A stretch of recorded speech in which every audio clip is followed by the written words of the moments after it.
Om Sri Sai Ram. Chapter 2. In the last chapter, the author mentioned in the original Marathi book that he would state the reason that led him to undertake the work and the persons qualified to read the same and such other points. Now, in this chapter, he starts to tell the same.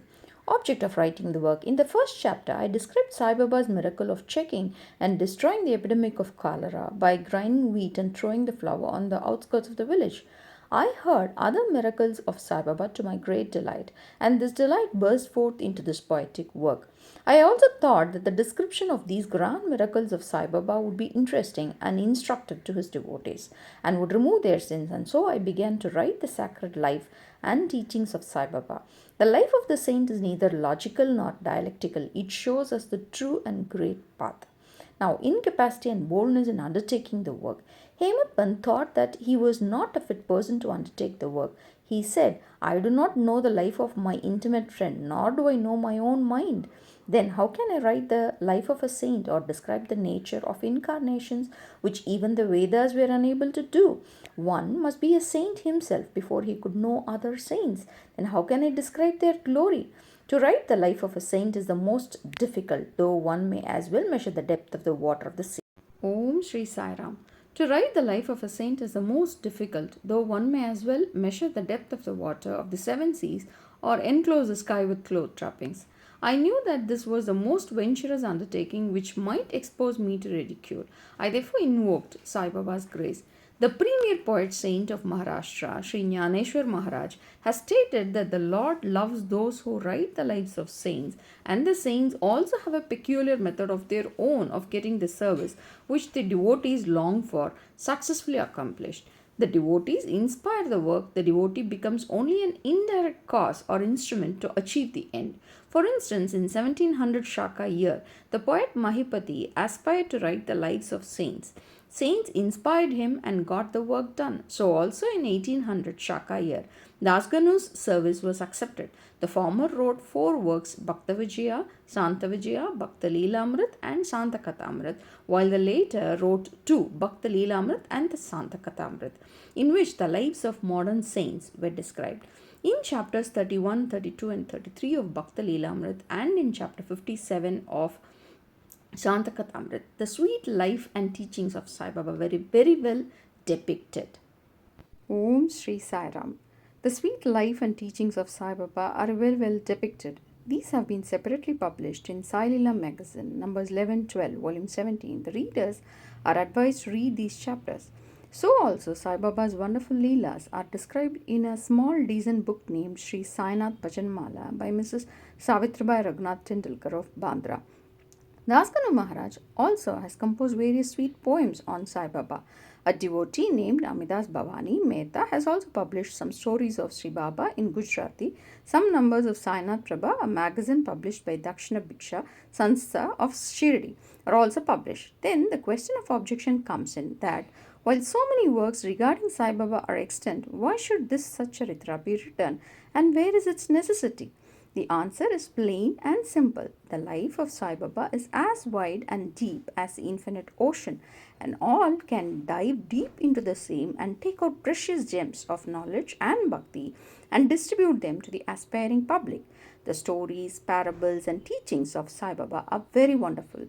They will give peace and happiness to the people who are afflicted with sorrows and heavily loaded with miseries of this worldly existence, and also bestow knowledge and wisdom.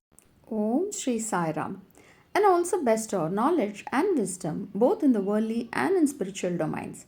If these teachings of Sai Baba, which are as interesting and instructive as the Vedic lore, are listened to and meditated upon, the devotees will get what they long for, that is, union with Brahman, mastery in Eightfold Yoga, bliss of meditation, etc. So I thought that I should call these stories together, that would be my best upasana. This collection would be most delightful to those simple souls whose eyes were not blessed with Sai Baba's darshana. So I set about collecting Sai Baba's teachings and expressions, the outcome of his boundless and natural self realization. It was Sai Baba who inspired me in this matter. In fact, I surrendered my ego at his feet and thought that my path was clear and that he would make me quite happy here and in the next world. I could not myself ask Sai Baba to give me permission for this work, so I requested Mr. Madhavrao Deshpande, alias Shama, Baba's most intimate devotee, to speak to him for me. He pleaded for my cause and said to Sai Baba, "This Anna Sahib wishes to write your biography. Don't say that you're a poor begging fakir and there is no necessity to write it. But if you agree and help him, he will write, or rather, your feet will accomplish the work. Without your consent and blessing, nothing can be done successfully." When Sai Baba heard this request, he was moved and blessed me by giving his udi and placing his boon bestowing hand on my head, said, "Let him make a collection of stories and experiences. Keep notes and memos. I will help him. He is only an outward instrument. I should write myself my autobiography and satisfy the wishes of my devotees. He should get rid of his ego." Om Sri Sai Ram. He should get rid of his ego, place, or surrender it at my feet. He who acts like this in life, him I help the most. What of my life stories? I serve him in his house in all possible ways. When his ego is completely annihilated and there is no left trace of it, I myself shall enter into him and shall myself write my own life. Hearing my stories and teachings will create faith in devotees' hearts and they will easily get self realization and bliss. Let there be no insistence on establishing one's own view, no attempt to refute others' opinions, no discussions of pros and cons of any subject. The word discussion put me in mind of my promise to explain the story of my getting the title of Hemat Pant, and now I begin to relate the same. I was on close friendly terms with Kaka Sahib Dikshit and Nana Sahib Chandokar. They pressed me to go to Shirdi and have Baba's Darshana, and I promised them to do so. But something in the interval turned up which prevented me from going to Shirdi. The son of a friend of mine at Lonavala fell ill. My friend tried all possible means, physical and spiritual, but the fever would not abate. At length he got his guru to sit by the bedside of his son, but this too was of no avail. Hearing this, I thought, what was the Om Sri Sai Ram. Hearing this, I thought, what was the utility of the Guru if he could not save my friend's son? If the Guru can't do anything for us, why should I go to Shirdi at all?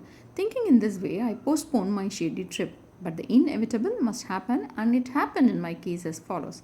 Mr. Nana Sahib Chandorkar, who was a Prant officer, was going on tour to Bassein. From Thana, he came to Dadar and was waiting for a train bound for Bassein. In the meanwhile, a Bandra local turned up. He sat in it and came to Bandra and sent for me and took me to task for putting off my Shirdi trip.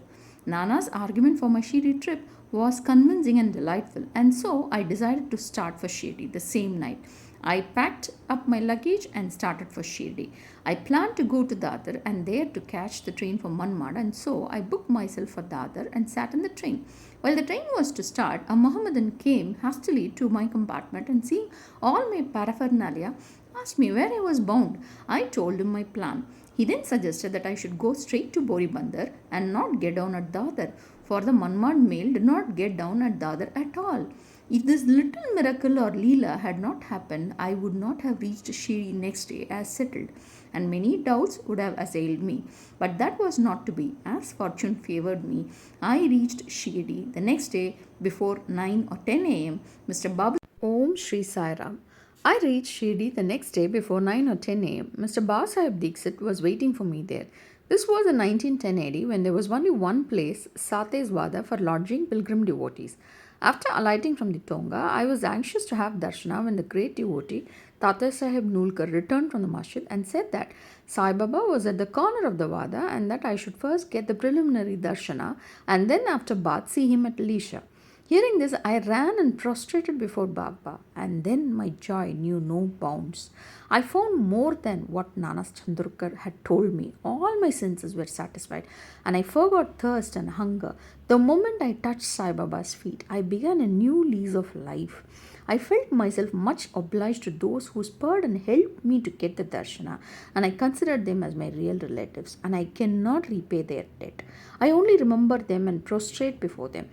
The peculiarity of Sai Baba's darshana, as I found it, is that by his darshana our thoughts are changed. The force of previous actions is abated, and gradually non-attachment of dispassion towards worldly objects grows up. It is by the merit of actions in many past births that such darshana is got. And if only you see Sai Baba, really all the world becomes or assumes the form of Sai Baba. Hot discussion. On the first day of my arrival in Shirdi, there was a discussion between me and Bhatte. Om Shri Sai Ram. Hot discussion. On the first day of my arrival in Shirdi, there was a discussion between me and Balasai Bhatte regarding the necessity of a guru. I contended, why should we lose our freedom and submit to others? When we have to do our duty, why a guru is necessary? One must try his best and save himself. What can the guru do to a man who does nothing but sleeps indolently? Thus I pleaded free will, while Mr. Bhatte took up the other side, that is destiny, and said, whatever is bound to happen must happen. Even great men have failed. Man proposes one way, but God disposes the other way. Brush aside your cleverness. Pride or egoism won't help you. This discussion, with all its pros and cons, went on for an hour or so, and as usual, no decision was arrived at. We had to stop the discussion ultimately as we were exhausted. The net result of this was that I lost my peace of mind and found that unless there is strong body consciousness and egoism, there would be no discussion. In other words, it is egoism which breeds discussion. Then, when we went to the masjid with others, Baba asked Kaka Sahib Dixit the following: what was going on in the Sateswada? What was the discussion about? And staring at me, Baba further added, what did this Hemat Pant say? Hearing these words, I was much surprised. The masjid was at a considerable distance from Sateswada, where I was staying and where the discussion was going on. How could Baba know our discussion unless he be omniscient and inner ruler of us all? Significant and prophetic title. I began to think why Sai Baba should call me by the name Hemat Pant. Om Shri Sai Ram. Significant and prophetic title. I began to think why Sai Baba should call me by the name Hemat Pant. This word is a corrupt form of Hemadri Pant. This Hemadri Pant was a well-known minister of the kings Mahadev and Ramdev of Devagiri of the Yadav dynasty. He was very learned, good-natured, and the author of good works such as Chaturvarga Chintamani, dealing with spiritual subjects, and Raja Prashasti. He invented and started new methods of accounts and was the originator of the Modi, Marathi shorthand script. But I was quite the opposite, an ignoramus and have dull, mediocre intellect. So I could not understand why the name or title was conferred upon me.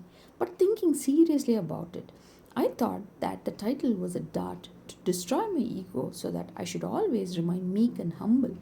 It was also a compliment paid to me for the cleverness in the discussion. Looking to the future history, we think that Baba's word calling Mr. Dabolkar by the name Hemat Pant was significant and prophetic, as we find that he looked after the management of Sai Sansthan very intelligently, kept nicely all the accounts, and was also the author of such a good work, Sai Satcharita. Om Shri Sai Ram. And was also the author of such a good work, Sai Satcharita, which deals with such important and spiritual subjects as jnana, bhakti, and dispassion, self-surrender, and self-realization. About the necessity of a guru, Hemat Pant has left no note, no memo about what Baba said regarding this subject, but Kaka Sahib Dixit has published his notes regarding this matter. Next day, after Hemat Pant's meeting with Sai Baba, Kaka Sahib went to Baba and asked whether he should leave Shirdi. Baba said yes. Then someone asked Baba where to go. Baba said high up. Then the man said, how is the way? Baba said, there are many ways leading there. There is one way also from here, Shirdi. The way is difficult. There are tigers and wolves in the jungles on the way. Kaka Sahib asked, but Baba, what if we take a guide with us? Baba answered, then there is no difficulty. The guide will take you straight to your destination, avoiding wolves, tigers, and ditches, etc. on the way. If there be no guide, there is the danger of you being lost in the jungles or falling into ditches. Mr. Dabolkar was present on this occasion, and he thought that this was the answer Baba gave to the question whether Guru was a necessity. White Sai Leela, Volume 1, number 5, and page 47. And he thereupon took the hint that no discussion of the problem whether man is free or bound is of any use in spiritual matters, but that on the contrary, real Paramartha is possible only as a result of the teachings of the Guru, as is illustrated in this chapter of the original work in the instances of great avatars like Rama and Krishna, who had to submit themselves to their gurus Vasishta and Sandipani respectively for getting self-realization, and that the only virtues necessary for such progress are faith and patience.